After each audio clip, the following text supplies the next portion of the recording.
Hi, welcome to Let's Just Talk About This. I'm Szablis, Klee, a personal financial advisor here at Full Circle Financial, along with Alex Stanton, another one of our excellent personal financial advisors up in Eden Prairie. And we're here to talk to you about the silver linings of reduced income. So most of the time, we're going to lose our income or have it reduced, and it's not something that's usually at the top of our list for things that happen to us. But we wanted to talk to you about some of the opportunities that may come up when that happens to you. The first is that you're going to have reduced taxes. You want to think about your income and your taxes on your income as like an elevator. There at the bottom, you can see you're entering the elevator at floor 0. And for that the first $19,750 up to floor 1, you're going to pay 10%.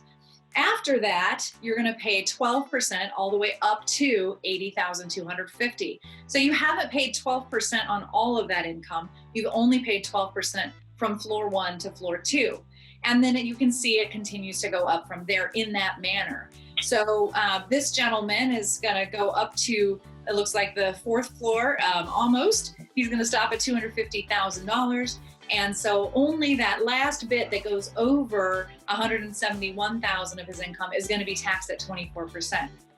So when you have reduced income, you have the ability to kind of go down a floor or possibly half a floor, and that can build in the opportunity then to qualify for programs, to make IRA contributions when you're at a level that you may not have qualified previously.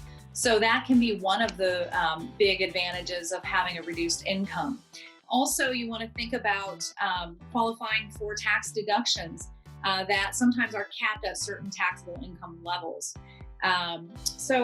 Another one of those silver linings can be the ability to contribute to Roth IRAs. And Alex, you're going to talk to us a little bit about some of the other advantages of working with Roth IRAs. That's exactly right. So another huge thing to consider right now would be Roth conversion. And usually we're recommending this for people who are semi-retired, but we also look at this when we do see reduced income. And all a Roth conversion is we are converting traditional IRA dollars that have never been taxed, into Roth IRA dollars. So we do have to pay the taxes on those dollars when they do get converted. But in a year like maybe this year, where we do have reduced income and we have a little bit more wiggle room in that the taxes that you're going to pay, we may be able to convert some dollars and really only pay about the same amount of taxes that maybe you were paying last year. So we don't see a big difference, and it can be a real big boost to your overall wealth because Roth IRAs are so powerful. They no longer, there's no longer taxes in the account, which is great. Those dollars can be then pulled out tax-free, they grow tax-free, and then the principal can always be used and is not prohibited with any penalty for withdrawal or anything like that. And that offers a lot of flexibility and liquidity, and that's really important, I think, for people right now and moving forward. But Sure. yeah, of course, you want to consult with your financial advisor just to make sure it fits into your personal profile right now.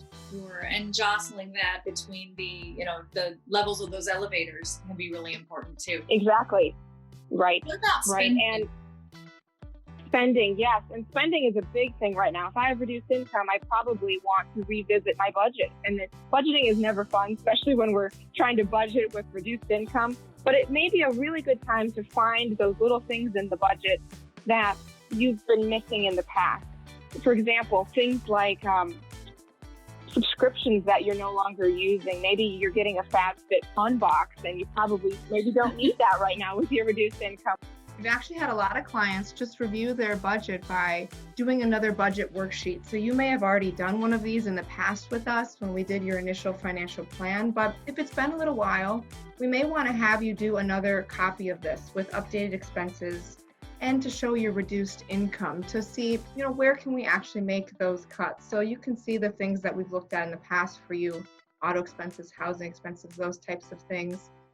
So I'd recommend you actually ask your advisor for another copy of one of these just to update it and make sure with your new income, if that is reduced, that your spending matches that and we can still afford the things we want to do and accomplish the goals we want to reach, okay?